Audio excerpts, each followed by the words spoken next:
शरीरजत्राः स्त्रैरङ्गैस्तुष्टवान् सस्तनूः यशेम देवहितं यदायुः। ॐ शान्तिः शान्तिः शान्तिः। ॐ स्वस्ति न इन्द्रो वृषश्रवाः स्वस्ति न पूषा विश्ववेदाः स्वस्ति नस्ताक्षर्यो अरिष्टनेमिः स्वस्ति नो बृहस्पतिर्दधातु। ॐ शान्तिः शान्तिः शान्तिः। शङ्करं शङ्कराचार्यं केशवं बादरायणं श्रोत्रभाष्यकृतौ वन्दे भगवन्तौ पुनः पुनः। ईश्वरो गुरुरात्मेति मूर्तिभेदविभागे व्योमवद्व्याप्तदेहाय दक्षिणामूर्तये नमः। अखण्डमण्डलाकारं व्याप्तं येन चराचरं तदनुगं दर्शितं येन तस्मै श्रीगुरुवे नमः।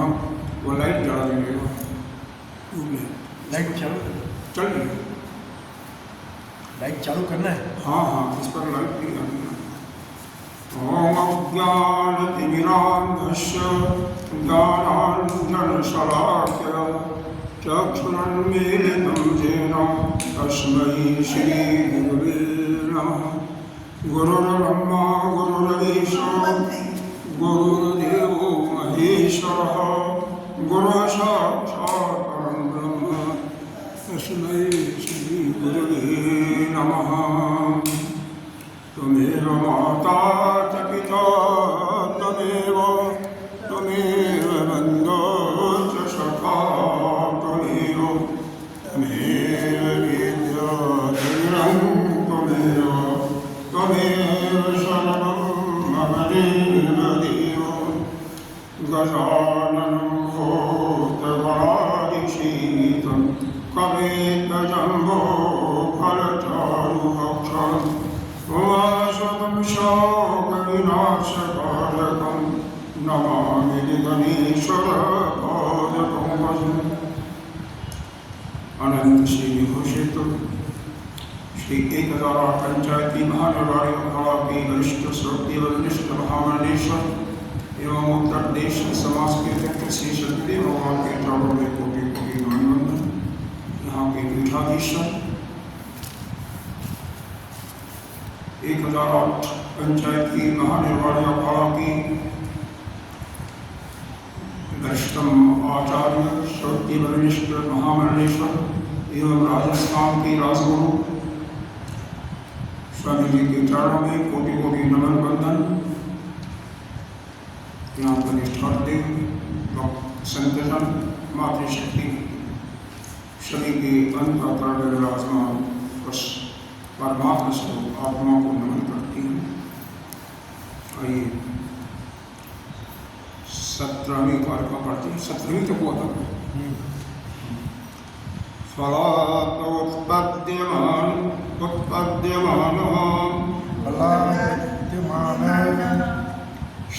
शतनते हेतु प्रसिद्ध्यति अप्रसिद्धं कथं हेतुः फलं उत्पादयिष्यति यदि हेतु फलात् सिद्धि। दूसरा यदि हेतु फलात् सिद्धि फल सिद्धिश्च हेतुतः कतरत पूर्व निष्पन्नम् यस्य सिद्धि अपेक्षया। यहाँ पर जो विचार चल रहा है द्वैतवादियों के विचार का खंडन चल रहा है। वह एक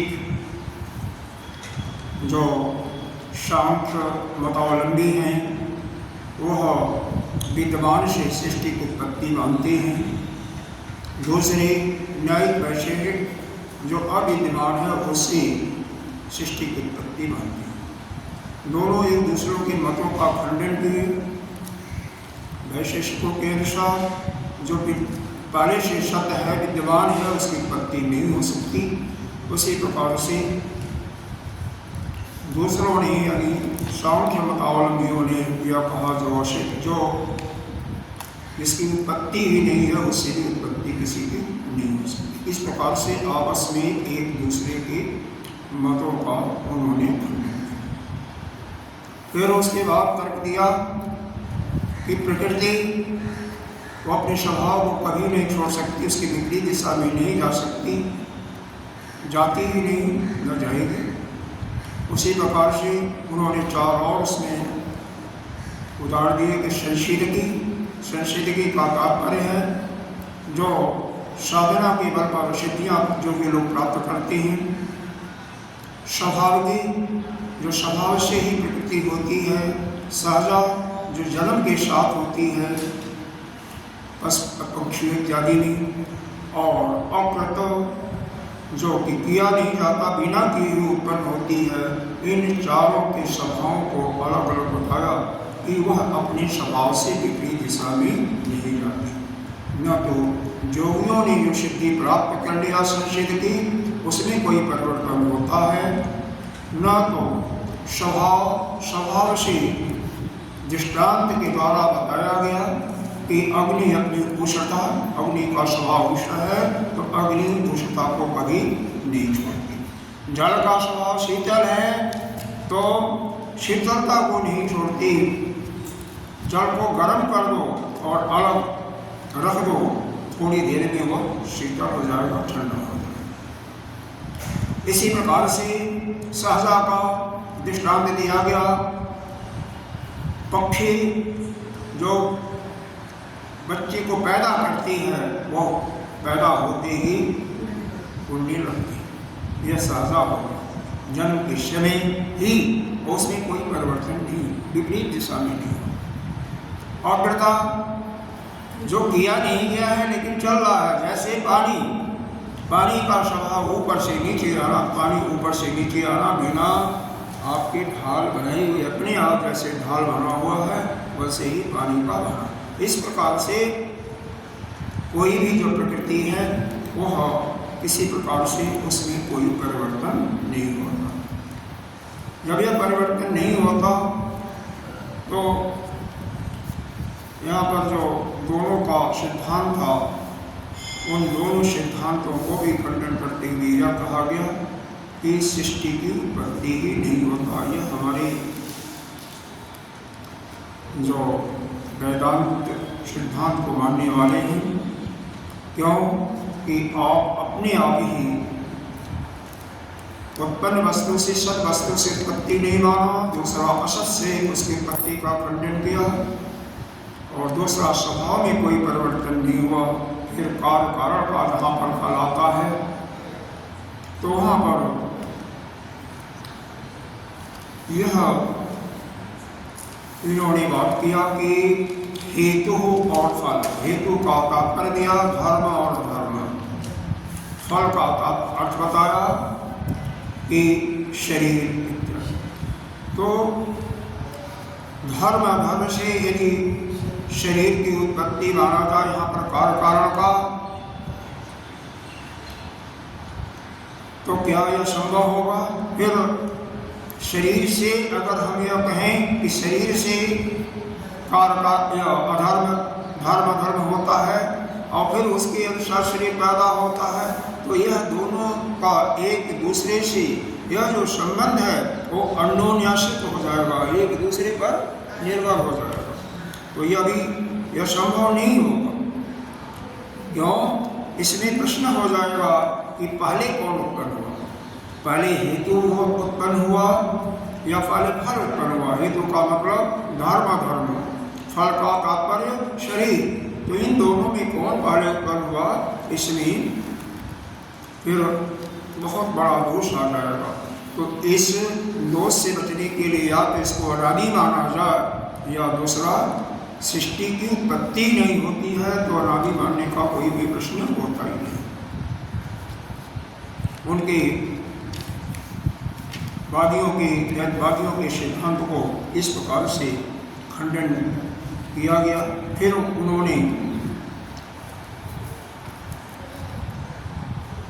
यह कहती हैं, यहाँ पर एक और खंडन किया गया था कि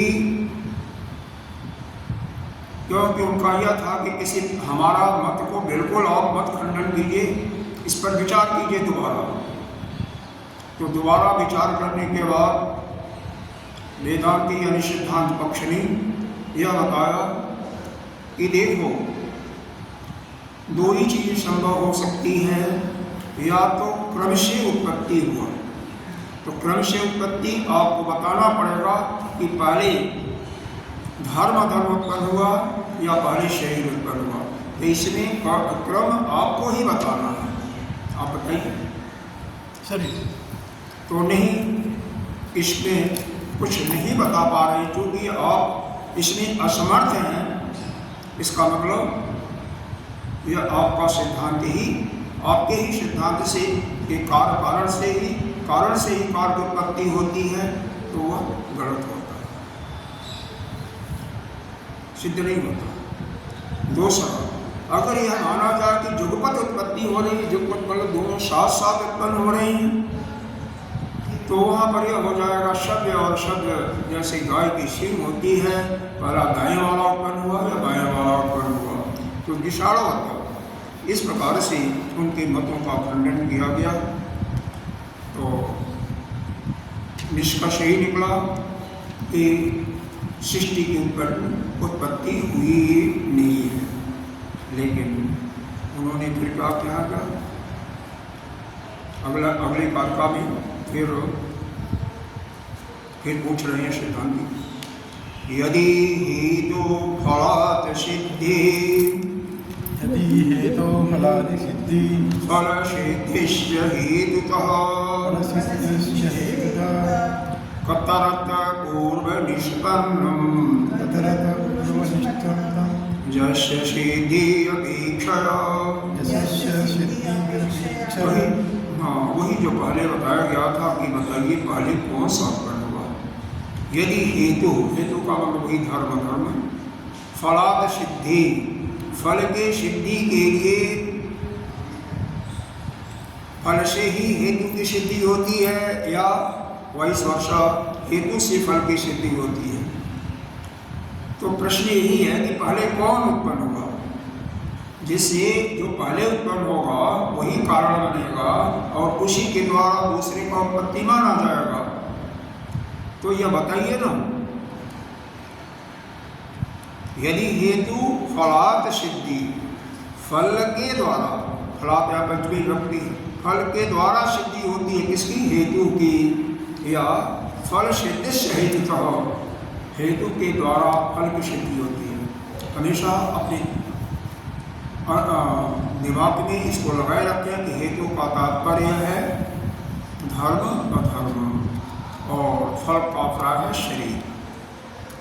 यह हमेशा आप यही सुने होंगी, सुनते भी हैं, पुराणों में वर्णन है कि शरीर की उत्पत्ति जैसा शरीर द्वारा पिछले जन्म में किए हुए धर्म अधर्म होते हैं, जैसा हमने किया है उसी के अनुसार हमारा जन्म होता है।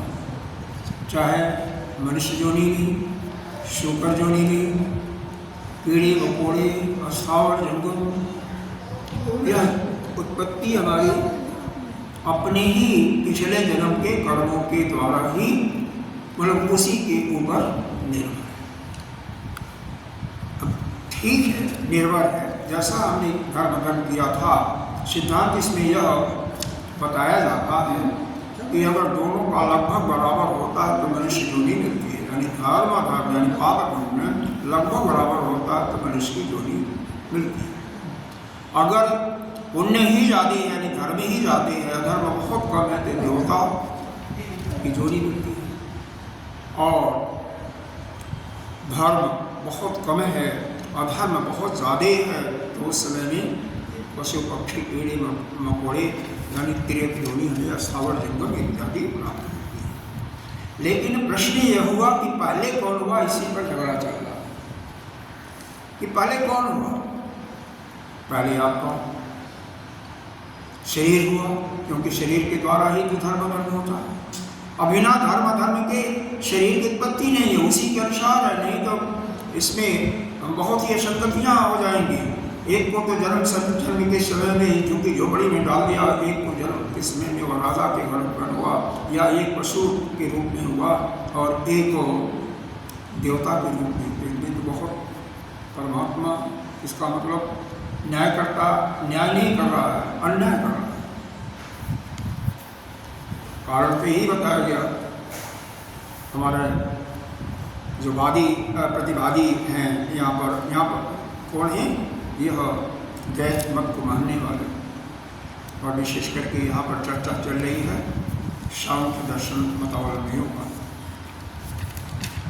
तो सिद्धांत पक्ष ही पूछा, ठीक है तुम्हारे मत को मानने में हमें कोई इतराज नहीं है, लेकिन यह बताओ कि पहले कौन था। दोनों में धर्म या शरीर में पहले कौन को बस यही बता दो, क्योंकि एक को बता दोगे तो दूसरा हम मान लेंगे भाई से उत्पन्न हुआ, तो पहले कौन हुआ। इसका भाषा के असंगतता दोषेण उपोदिति हेतु फलयो कार्य कारण अभावी यदि हेतु फलयो अन्नो निषेधि अभुपगम्यत एवं मल असंबंध दोषेण। असंबंध दोष का क्या है कि हेतु और फल को जो कार्य कारण के रूप में स्वीकार किया जा रहा है, क्योंकि यह सिद्धांत ही है इनका कि कारण से ही कार्य की उत्पत्ति होती है, और कार्य के पूर्व में कारण जो होता है वह निहित होता है। जब कार्य में जैसे पीछे दृष्टांत दिया गया, मिट्टी के जितने भी बर्तन बनते हैं, सकोरे हैं, घड़ा है, कुल्हड़ है, मिट्टी जो उपादान कारण है उसमें अनुसूत होता है प्रत्येक में, जगह जगह मिट्टी, किसी को भी फोड़ोगे तो मिट्टी ही मिलेगी। इसी सोने की ज्वेलरी है तो सोना जो कारण है उसमें वह अनुसूत होता है, यानी प्रत्येक जगह सोना ही होता है। किसी भी ज्वेलरी को कहीं से भी काटो तोड़ो तो सोना ही मिलेगा। अगर सोने का बना हुआ है तो, चांदी का बना हुआ है तो चांदी ही मिलेगा, उसके सिवा और कोई नहीं होगा। तो कारण जो है कार्य में अनुसूत होता है, और इसी को लेकर के आप हेतु और फल की चर्चा यहाँ पर हो रही है। तो यह हेतु और संबंध अरे फल का यहाँ पर असंबंध दोष क्यों किया जा रहा है कि दोनों एक दूसरे के समान ही सिद्ध हो रहे हैं ना, कि पहले धर्म से शरीर हुआ या शरीर से धर्म हुआ। अब इसका निर्णय नहीं हो पा रहा, निर्णय बता नहीं रहे हम, तो किसी को बताया जा रहा, सिद्धांत पक्ष कर रहा है कि हेतु और फल का जो कार्य कारण का भाव है यह असंबंध दोष से ग्रसित है। जब तक इसका निराकरण नहीं किया जाएगा, तुम हेतु और फल की एक सिद्धि मानते हो। तीन हेतु और फल में से पहले कौन उत्पन्न हुआ, यही शुरू से कई परखाओं में ही चल रहा है कि पहले शरीर हुआ या पहले धर्म अधर्म हुआ। असंबंध देखो, असंबंध दोषेण, असंबंधता के दोष के कारण से उपाधि को अभिहेतु फलयो, यह जो इनका निराकरण क्या करना है कि हेतु और फल कार्य कारण भाव, कार्य और कारण का क्या भाव है कि कारण से कार्य की उत्पत्ति होती है, उसी प्रकार से हेतु और फल में जो पहले उत्पन्न होगा वही कारण होगा। तो कौन सा कारण है, यदि और फिर बताया गया क्या फल की, इसका वैश्वर्षा किया गया। हेतु फल फलयो अन्योन्य सिद्धि अपगमत, यह मानते हो हेतु और फल एक दूसरे से के सिद्धि से ही इनको मान लें तो इसमें से कतर पूर्व निष्पन्न कौन सा पहले, कतर माने पहले, पूर्व माने पहले, और जहाँ उत्तर आएगा कहाँ भाग में, निष्पन्न माने उत्पन्न हुआ। तो यह हेतु और फल, फलयोश्य पश्चात भी बिना सिद्धि, तो अगर जो पहले उत्पन्न हुआ वही कारण हो जाएगा और उसे पश्चात में जो उत्पन्न होता है उसकी सिद्धि हो जाएगी। इसका स्यात् पूर्वम सिद्धि अपेक्षा तद ब्रूहि इति अर्थः। तो जो पूर्व सिद्धि हो जाएगी उसी से पश्चात में जो उत्पन्न होगा कारण भी उसकी सिद्धि हो जाएगी, इसका तात्पर्य। यही सिंपल चीज़ है, बहुत साधारण सी चीज़ है। दो चीज़ें हैं, दोनों चीज़ें में जब एक दूसरे से उत्पन्न हो रहा है, जैसे मान लो दही बनता है तो दूध को जब हम गर्म करते हैं कोई कटालिष्ट दही के रूप में ही डालते हैं या अन्य कोई चीज़ डालते हैं तो दूध बनता है। अब जहाँ प्रश्न यह आ रहा है कि दूध से दही बनता, दही से दूध बनता, तो मामला गड़बड़ हो जाएगा। तो यहाँ पर ही हाँ कि पहले कौन उत्पन्न होता है, तो पहले उत्पन्न कोई उसका तो हम निर्णय नहीं कर पा, वो हम निर्णय नहीं वो कर पा रहे हैं। और वास्तव में वेदांती पक्ष का जो कहना है अद्वैत मत का कि किसी की उत्पत्ति ही नहीं है, किसी वस्तु की उत्पत्ति ही नहीं होती, क्योंकि सभी जो है देश और वस्तु सभी परिचिन्न है, अपरिचिन्नता किसी में नहीं है, केवल एक ही है ब्रह्म के अंदर। उस ब्रह्म के अतिरिक्त जो कुछ है आपको भाषित सत्ता है, ये पूरी की पूरी सत्ता उसी पर अध्यस्त है और ब्रह्म सभी का अधिष्ठान है।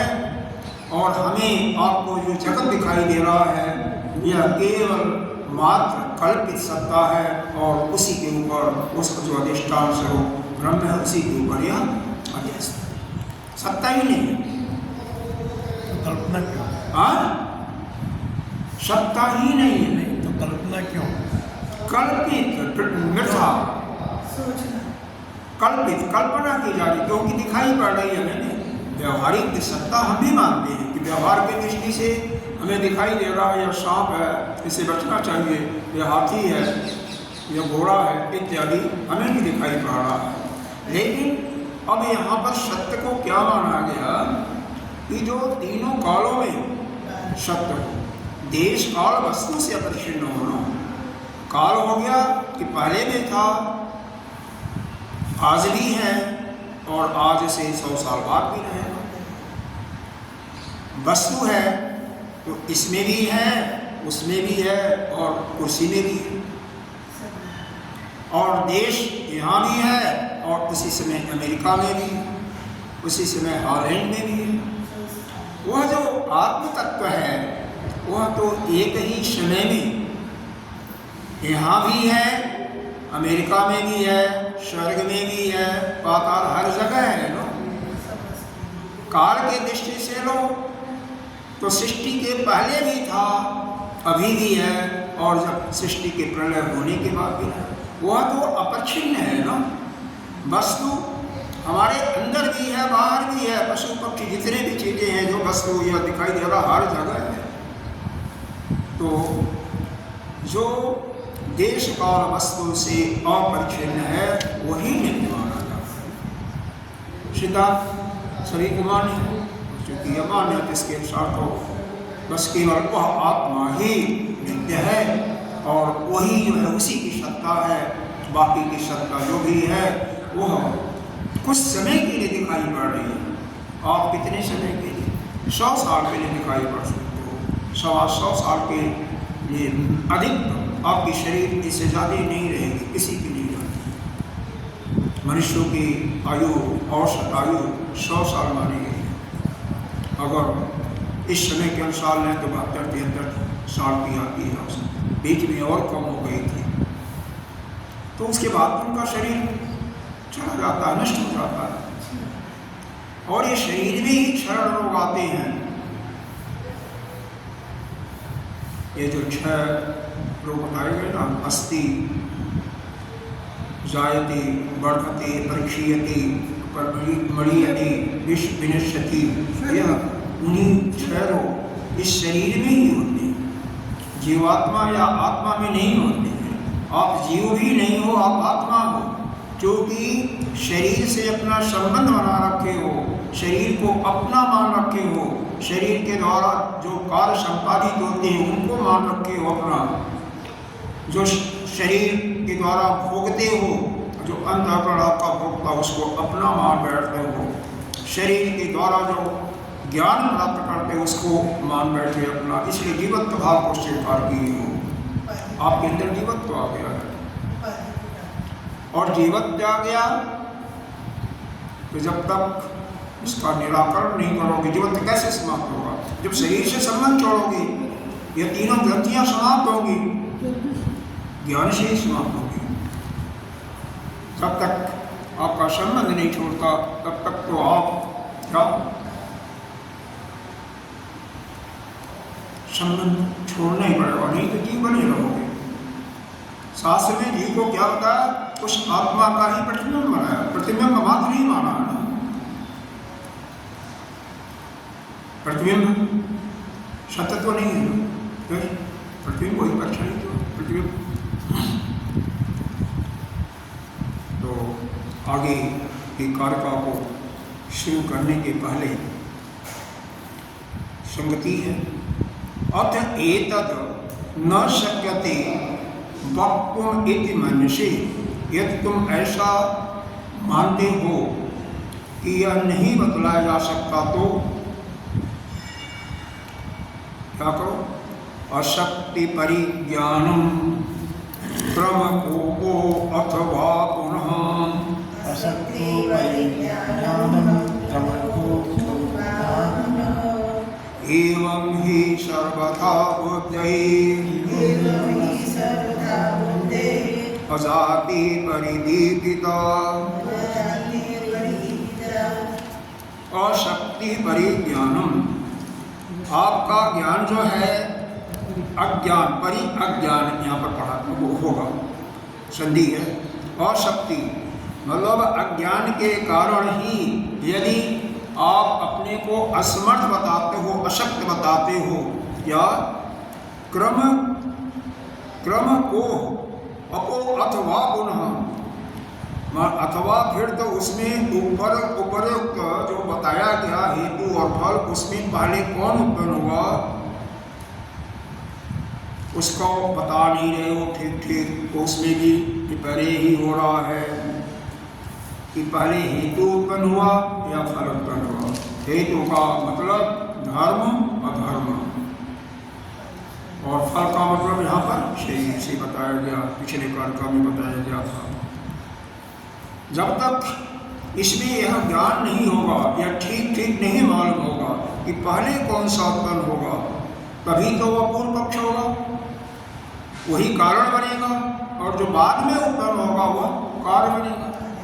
कार्य कारण का सिद्धांत यही है, और ये भी सिद्धांत उन्हीं का है। किसका? सांख्य मतौलवियों का ही सिद्धांत है। हालांकि कार्य कारण को हर जगह अस्वीकार नहीं किया जाता, इसको मानना पड़ता है कि किसी भी कार्य की उत्पत्ति के पीछे कोई न कोई कारण होता है। कोई भी कार्य करोगे आप इस व्यवहारिक जीवन में भी, तो हर एक कार्य के पीछे कोई न कोई कारण होता है। चाहे आप ध्यान करते हो, पूजा करते हो, यहाँ पर आते हो, अपना व्यवसाय करते हो, सर्विस करते हो, तो हर एक के पीछे कोई न कोई हेतु होता है, यानी कारण होता है। बिना कारण के किसी कार्य की उत्पत्ति नहीं होती है। हाँ। लेकिन इतना तो बताना पड़ेगा भाई, पहले कौन हुआ और बाद में, पूर्व में कौन हुआ और उत्तर पक्ष कौन सा है। यही तो वेदांती यही तो पूछ रहे हैं, सिद्धांत पक्ष वाले, कि अशक्ति अपरिज्ञान, अगर अज्ञान के कारण तुम अशक्त हो, असमर्थ हो बताने में, क्रम कोपो अथवा पुनः, कि इन दोनों में कौन पहले हुआ कौन बाद में, तो बिना इसके तो नियम ही नहीं रहेगा। तो इसलिए एवं ही सर्वथा, इसीलिए हमेशा बुद्धि जाति, जो विद्वान लोग हैं, बुद्धिमान हैं, उन्होंने क्या माना है? बुद्धि अजाति, आजाद पक्ष का ही समर्थन किया है, आजाद पक्ष का ही प्रकाशन किया है, आजाद पक्ष का ही प्रतिपादन किया है। यानी इस सृष्टि में एक ही सत्ता है, यानी अद्वैत पक्ष की ही मान्यता दी गई है, द्वैत की मान्यता ही नहीं दी गई है। यह बात अगर आपको ग्राह्य हो जा रहा है तो समझ जाइए ज्ञान होने में देरी नहीं है कि इस सृष्टि में केवल एक ही है। हरि उपनिषदों में श्रुति माने ही बताया ना, एक के अतिरिक्त किसी की सत्ता नहीं है। लेकिन हम क्या मानते हैं? सोचो, सभी लोग सोचो, ये विचारणीय है। हम तो सत्ता मानते हैं क्योंकि हमारे नेत्रों से दिखाई दे रहा है। यह सुंदर सुंदर बगीचे, सुंदर सुंदर फुलवाड़ियाँ, सुंदर सुंदर पशु पक्षियाँ, सुंदर भी असुंदर दोनों प्रकार के होते हैं। सिंह दहाड़ता हुआ आएगा तो उसको हम सुंदर थोड़ी कहेंगे, वो तो कहेंगे कि वो मतवाला हो गया, वो तो अगर यहाँ से हटोगे नहीं तो वो सीधे आपको मार देगा। ऐसे ही एक दृष्टांत है, शायद बताया होगा, पता नहीं, हरिद्वार की ही घटना है। एक शिष्य था, शिष्य तो सभी होते हैं। उनके गुरु ने बताया कि जो अपने शास्त्र में हम भी बताते हैं, आप भी नित्य शायद उसका अनुसरण भी करते होंगे, कि एक ही आत्मा समस्त जीवों के अंदर विराजमान है, अलग अलग आत्मा नहीं है, और सभी की आत्मा हमारे अंदर है। ये ज्ञान है। सर्वभूत स्थित आत्मानम सर्वभूतानि च आत्मनि, गीता जी का इच्छते योग युक्तात्मा सर्वत्र सर्वदर्शन छठाध्याय। तो सभी प्राणियों में अलग अलग आत्माएं नहीं है, बल्कि हमारी आत्मा एक ही आत्मा सबके अंदर है, और सभी की आत्मा हमारे अंदर है। अरे पूरी सृष्टि ही हमारे अंदर है। अब ऐसा अनुभव हो जाए तो क्या ज्ञान रहेगा कभी? क्या किसी का आप किसी से बैर करोगे या किसी से प्रेम करोगे? किसी से भूल करके भी झगड़ा नहीं होगा, न तो किसी से डर होगा। तो वहाँ पर क्या हुआ? ऐसा उस शिष्य के अंतःकरण में ठीक ठीक बैठ गया, ठीक ठीक बैठ गया। आपके भी हो सकता बैठ गया कि सत्ता एक ही है, उसके अतिरिक्त जो भी दिखाई दे रही है वो क्या है? केवल एक प्रतीति मात्र है, काल्पनिक चीज है, वृथा है। ठीक है, हो गया। इसका मतलब तो यह भी तो हुआ कि अब कोई जो कि एक ही आत्मा है, तो आप मेरे को कष्ट नहीं कह सकते हो ना। आप कोई अगर पागल भी होगा तो हमें नहीं कष्ट देगा ना, क्योंकि उसकी आत्मा हमारी आत्मा ही है। लेकिन भाई यह है कि सभी के अंदर वह तो ज्ञान होना चाहिए ना। आपके अंदर ज्ञान है, उसके अंदर ज्ञान नहीं है, या वो अपनी बुद्धि को खो बैठा है, तो सावधानी व्यवहार पक्ष में किसको रखनी पड़ेगी? आपको रखनी पड़ेगी ना। ये व्यवहार पक्ष और परमार्थी पक्ष दोनों में बहुत अंतर है। जो आपका सिद्धांत है उसको व्यवहार में लाओगे तो मारे जाओगे। व्यवहार में कुत्ते में भी आप ही की आत्मा है, और आपके गुरुदेव में भी आपकी आत्मा है, माता पिता में आपका आत्मा है। तो दोनों को एक जैसे रखोगे क्या? एक व्यवहार करोगे? अरे कुत्ते को कुत्ते जैसा ही व्यवहार करोगे, और सर्वेंट होगा, नौकर होगा, नौकर के साथ नौकर का बर्ताव करोगे, उसको अपने समक्ष तो नहीं बैठोगे। गुरुदेव आएंगे, माता पिता आएंगे, उनकी पूजा करोगे, उनका पैर पकड़ोगे। कुत्ता आएगा तो उसको दूर घर के बाहर ही रखोगे। हाँ, भोजन उसको दोगे, पानी जल दोगे, व्यवहार में तो बिल्कुल अलग अलग। और जो जिसके अंदर यह भाषित नहीं होता है वही वास्तव में गलती कर बैठा। तो वो जो शिष्य था उसके अंदर यह तो दृढ़ता आ गई थी कि शरीर के अंदर एक ही आत्मा है, और चूंकि एक ही आत्मा ऐसा है, ऐसा ज्ञान होने के बाद किससे डर, किससे राग, किससे प्रेम और किससे ईर्ष्या, सभी एक जैसे हैं। तो एक बिगड़ाए हाथी आ रही थी, ठीक है, महावत बोल रहा था, चिल्ला रहा था, सभी लोग रास्ते से हट जाए, नहीं तो हाथी बिगड़ी हुई है। सो बचा यह शिष्य महाराज क्या कर रहे थे, अरे जो आत्मा मेरी वही उसके अंदर है, तो मेरे को क्या वो कष्ट देगी, अपना मस्ती में नहीं मान रहे। एक बालक कहते हैं परमात्मा ही बालक का रूप लेकर के आए और कहते हैं महाराज आप वो हाथी जो आ रही है ना, उसका माथा काम नहीं कर रहा है मेरा, आप हट जाइए नहीं तो आपको मार देंगे। तो बालक की बात को भी न मानते हुए बल्कि उसको कहा कि नहीं कोई नहीं, हमारी आत्मा उसकी आत्मा एक ही, कुछ नहीं होगा, तुम जाओ अपने मैं जो करना तुम भाग जाओ, कोई बात नहीं। अंत में हाथी क्या की, उसको उनका खैर मृत्यु तो नहीं हुई, लेकिन उनकी हड्डी पसली को तो तोड़ी दी। जब गुरु हॉस्पिटल में आते हैं तो शिष्य रोने लगता है कि ऐसे ऐसे हुआ, आप कहते हो कि एक ही है आत्मा, फिर मेरे को क्यों किया, ऐसा कष्ट क्यों दिया। तो उन्होंने कहा कि नहीं, तुम महावत की बात नहीं मानी, कोई बात नहीं, क्योंकि गुरु तो ज्ञानी थे, त्रिकालदर्शी थे। एक बालक भी तो आया था, बालक का कहना तो मानना चाहिए था ना, क्यों नहीं माने।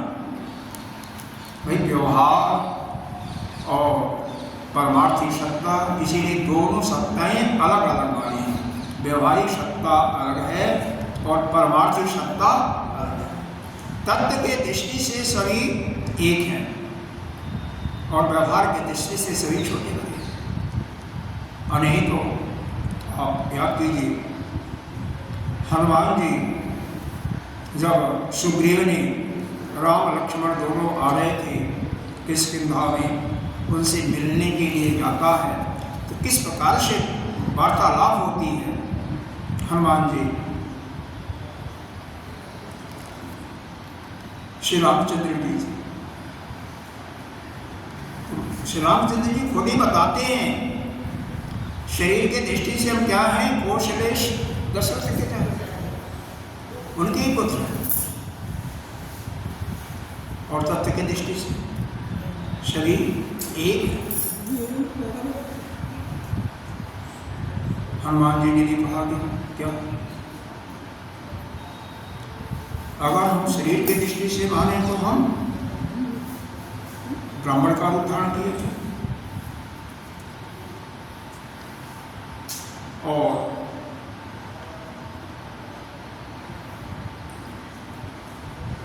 तत्व की दृष्टि से, दैव दृष्टि से आप देवता, दैव दृष्टि से और मैं मनुष्य,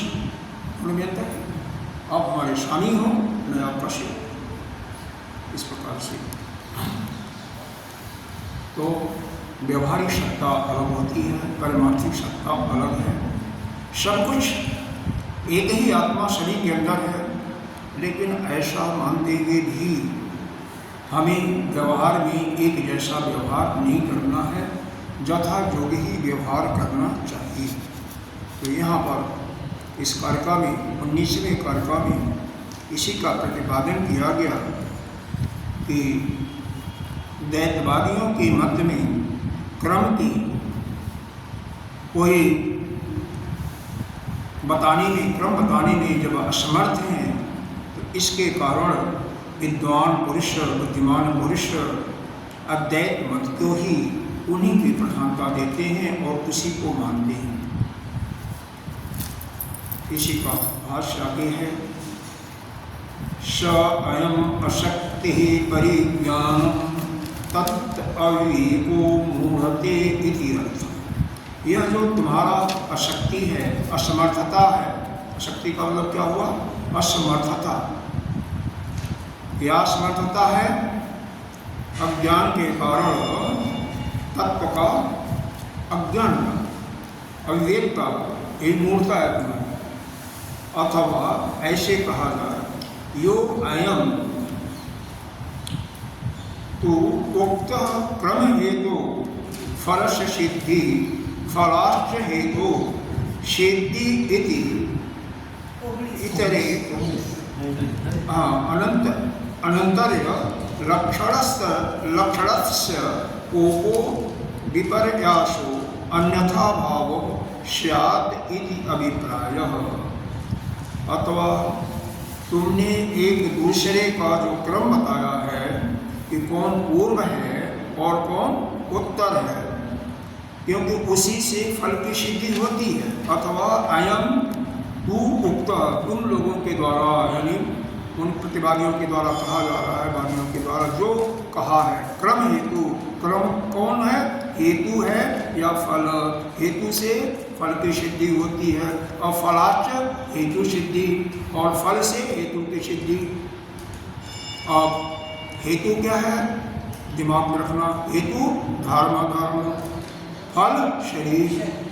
यानी तुमने जो कहा कि धर्म से शरीर की निर्माण होता है और शरीर से धर्म निर्माण होता है, तो यह क्या हुआ? यह इसमें विपर्यसो अन्यथा भाव, यह क्योंकि इसमें एक दूसरे का बिल्कुल विपरीत हो रहा है, तो अनन्य भाव जाएगा, अन्यथा भाव हो जाएगा। इसका तो अप्राय ही लगता है, स्यात् इति अप्राय, इसका अप्राय ही होता है। एवं फल हेतु, इस प्रकार हेतु और फल का कार्य कारण अभाव उपपत्ति, उनके कार्य कारण का अभाव होने के कारण, क्योंकि जब दोनों समान चीजें होती हैं, एक समान चीज से दूसरे समान चीज की जब उत्पत्ति हो रही है और दूसरे से पहले की उत्पत्ति होती है, तो उसमें कार्य की सिद्धि कैसे? किसको कारण मानोगे, किसको कारण मानोगे? जो पहले उत्पन्न होगा उसको आप मान सकते हो, पहले कौन उत्पन्न हुआ उसको आप बता नहीं रहे हो, तो कौन सा है? यही तो पूछा जा रहा है। तो एक दूसरे के पक्ष का क्या है? शानुत्पत्ति परिदीपिता अप्रकाशिता अन्नोन पक्ष दोषम गुरु वदधि वादि बुद्धि पंडिते इति अर्थ। एक दूसरे का पक्ष मतलब दोष, पक्ष का दोष बताने वाले प्रतिपक्षी, दूसरे पक्ष के जो बुद्धिमान लोग हैं, ज्ञानी लोग, वह क्या बताते हैं कि किसी वस्तु की उत्पत्ति ही नहीं होती। अब जब किसी वस्तु की उत्पत्ति ही नहीं होती तो उसमें कोई दोष नहीं रहेगा, उसमें कारण भाव का अभाव हो जाएगा। जब उत्पत्ति नहीं है तो शरीर उत्पन्न नहीं हुआ, तो धर्म अधर्म भी नहीं हुआ, और धर्म अधर्म है तो उससे शरीर की उत्पत्ति का सिद्धांत भी समाप्त हो जाएगा। तो उनके इस सिद्धांत को एक रूप देने के लिए कारण के असमर्थता के कारण, कौन कार्य है, कारण कौन है, कौन पहले उत्पन्न हुआ, कौन बाद में उत्पन्न हुआ, इसके लिए सिद्धांत पक्ष ने बताया, यह तय किया कि बुद्धिमानों के अनुसार हमारा पहले से ही सिद्धांत था कि किसी वस्तु की इस संसार में, सृष्टि में उत्पत्ति ही नहीं। इसका मतलब हेतु और फल की जो बात की जा रही है, इस शरीर की और धर्म की, उसकी उत्पत्ति होती ही। इसको ऐसा सिद्धांत मान करके फिर गलत कामों को करते रहो तो फिर क्या होगा? तो फिर उसका फल तो अलग ही होगा। यह तत्व की दृष्टि से ऐसा है, पारमार्थिक सत्ता है। व्यवहार में तो सत्ता हम भी मानते हैं, वेदांती भी मानता है, व्यवहारिक सत्ता में ये सब मानता है। और व्यवहारिक सत्ता में हमें हर एक चीज़ का ख्याल रखना ही है। कौन सा धर्म युक्त है, कौन सा अधर्म युक्त है, उसे हमें ध्यान रखते ही करना है। जब तक आप अपने अद्वैत भाव में बिल्कुल स्थित होगे, अद्वैत भाव में स्थिर हो जाओगे, फिर उस समय आपका इसका कोई भी फर्क नहीं पड़ेगा कि आप क्या कर रहे हो क्या नहीं कर रहे हो। क्योंकि जब आप अपने स्वरूप में स्थित होंगे तो आपको करने न करने का कोई तात्पर्य नहीं होगा। शरीर से आपका कोई संबंध नहीं होगा, अंतःकरण से भी आपका संबंध नहीं होगा, अंतःकरण भी शरीर भी नहीं, तो आप तो बिल्कुल अपने आप में बस सकते, आप तो उस परमात्म स्वरूप में स्थित हो।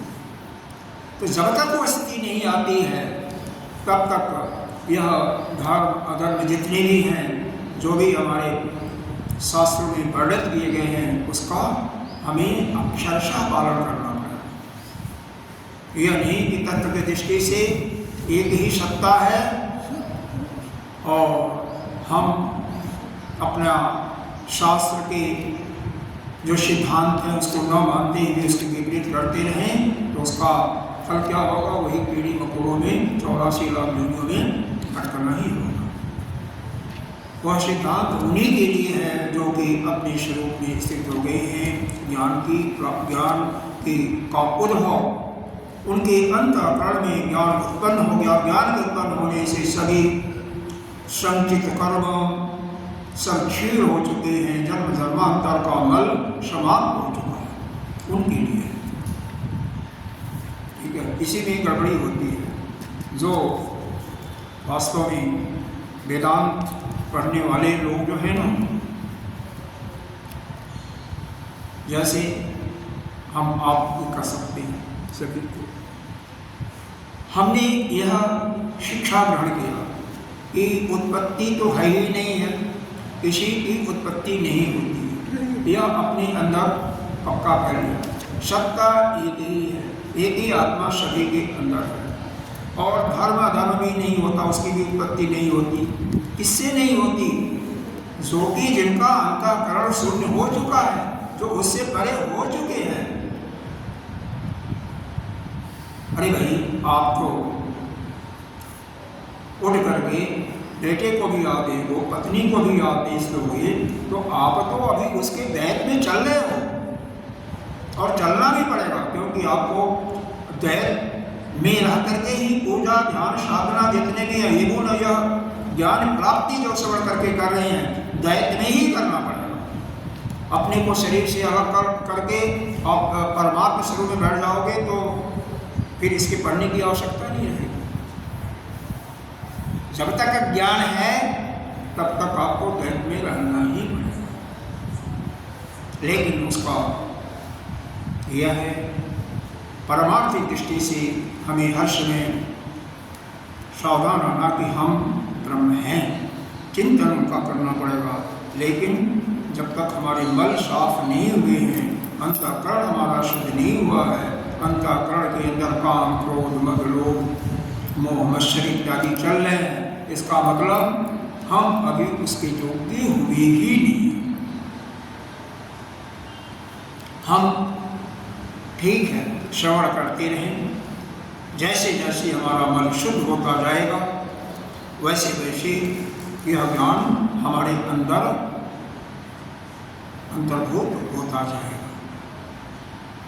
जब यह ज्ञान दृढ़ हो जाएगा उस समय अपने आप ही आप अद्वैत भाव में आ जाओगे, उसी समय आपका संचित का नष्ट होगा।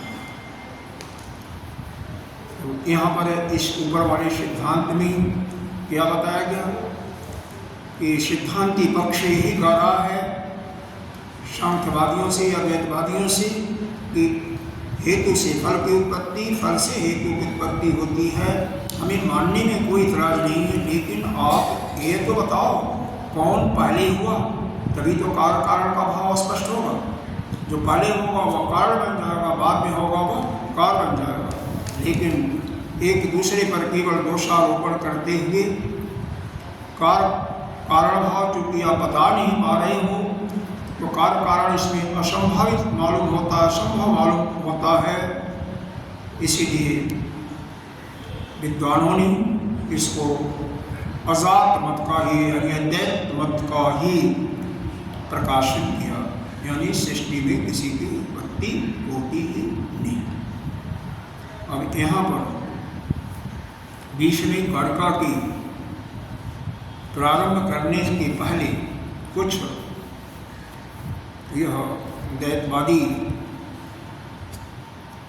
इनसे क्या कहते हैं, सिद्धांती पक्ष से पूर्व पक्षी का सकते हैं नन हेतु फलयो कारण भाव इत अस्माभिः उक्तम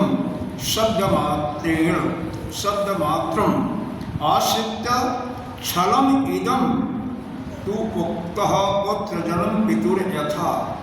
हे सिद्धांतवादी, कार्य कारण यह परस्पर है, कार्य कारण का भाव आपस में इस हेतु और फल में जो परस्पर दिखाई पड़ रहा है, तो तुमने जो शब्द मात्र को पकड़ लिया। देखो शब्द अलग होता है, अर्थ उसका अलग होता है। शब्द का अर्थ प्रकाशित करने के लिए कोई एक बीच में शक्ति होती है ना, शक्ति से ही तो शब्द का अर्थ होता है, और शब्द का अर्थ कुछ और भी होता है, और उसका लक्ष्यार्थ में 2 लक्ष्य होते हैं, एक तो शब्दार्थ और एक लक्ष्यार्थ। आपने अपने पूर्व की जब आप अध्ययन कर रहे होंगे तो ध्यान दीजिए पीछे की बातों पर, तो वहाँ पर दिया जाता है इसकी, कहीं आता था इसका भावार्थ कीजिए, कहीं आता था इसकी व्याख्या कीजिए, आता था नहीं। कोई एक लाइन दे दिया गया, 2 लाइन दे दिया गया, 4 लाइन दे गया, इसकी व्याख्या कीजिए। व्याख्या अलग बात होती है और शब्दार्थ अलग बात होती है कि नहीं होती। और यहाँ पर तो लक्ष्यार्थ है, लक्ष्य किसका किया जा रहा है, वो हमेशा आपको ध्यान में रखना पड़ेगा कि सिद्धांती पक्ष का क्या कहना है और प्रतिपक्षी उसका क्या कहना है। तो यहाँ पर द्वैतवादी जो सांख्य मत वाले हैं वो क्या कह रहे हैं कि कार्य कारण भाव हेतु फल, ये जो हेतु और फल का परस्पर कारण भाव है, तो तुमने शब्द मात्र को पकड़ करके कि कारण कौन है और कार्य क्या है, मेरे साथ छल किया। गाली दे रहे हैं, छलम इदम उत्तम। और कैसे गाली दिया, पुत्र जन्म पितृ था, पीछे के कारिका में आया था ना, 16वीं कारिका में शायद था कि पुत्र से पिता की उत्पत्ति हो सकती है क्या, 15वीं कारिका में था। 15वीं कारिका में था, जैसे तुम्हारा सिद्धांत ऐसे है कि पुत्र से पिता की उत्पत्ति होती है, तो ऐसा कह करके तुमने मेरे साथ छल किया।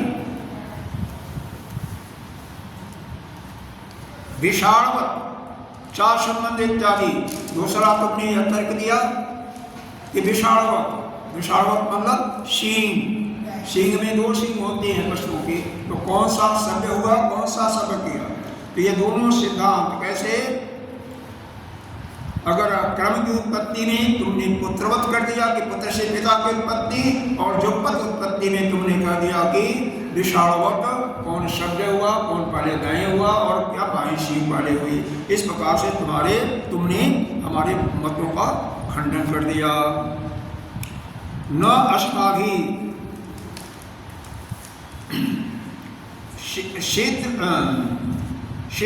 असिद्ध हेतु फल सिद्धि, जो अगर कोई असिद्ध हमारे जो है, हमने असिद्ध हेतु से न अस्माभि मतलब हमने, कौन कर रहा है, जो कर रहे हैं द्वैतवादी, तो हमने असिद्ध अस्माभि असिद्ध हेतु, यह जो असिद्ध है यानी जिसकी सिद्धि नहीं है, उसकी हेतु से फल की सिद्धि, अथवा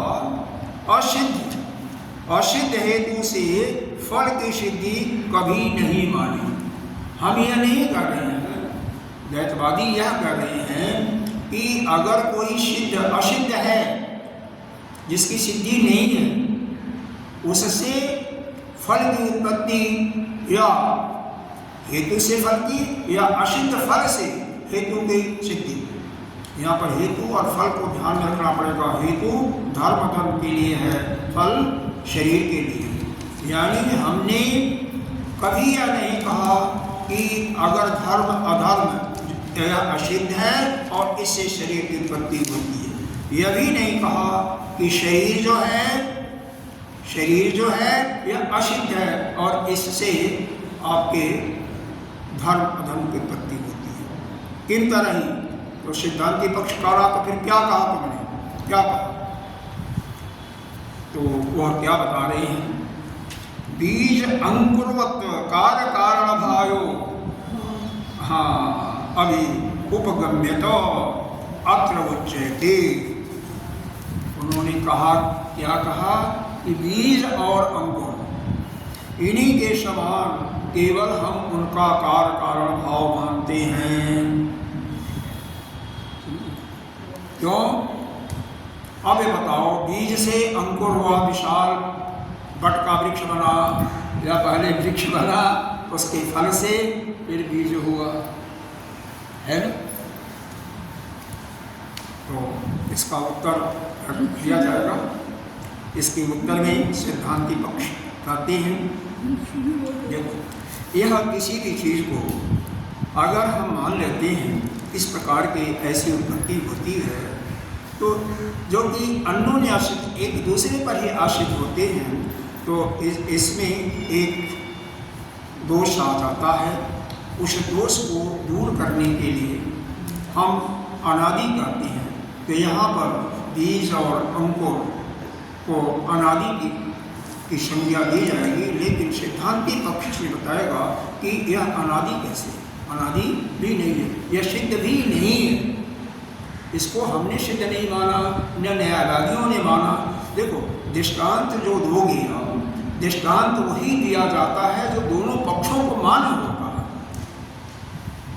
अब मान लो कोर्ट में कोई केस है, जजमेंट उस पर देना है, तो पक्षी और प्रतिपक्षी दोनों उसी तथ्य को, उसी प्रमाण को उपस्थित करेंगे जो दोनों को मान्य होगा, सबको मान्य होगा। और जो एक पक्ष को मान्य हो, दूसरे पक्ष को मान्य हो न हो, तो वह उदाहरण, वह दृष्टांत नहीं चलेगा। इसीलिए हाँ, पूर्व का कोई सिद्धांत है, पूर्व का कोई जजमेंट है, उसकी बातें की जाती है, या कोई ऑलरेडी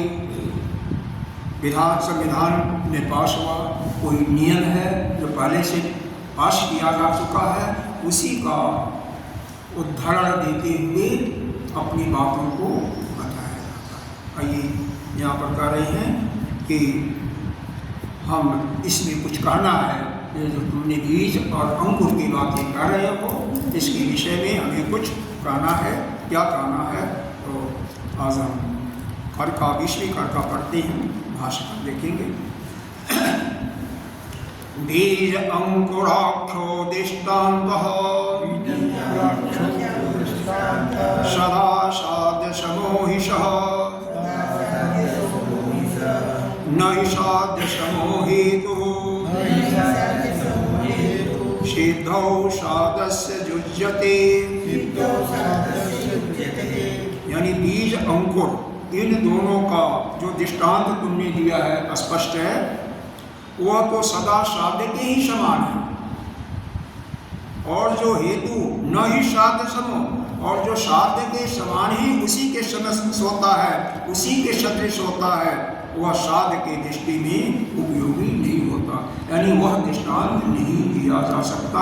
इसलिए उनके दृष्टांत का खंडन किया, और इसकी व्याख्या कल हम विचार करेंगे। ओम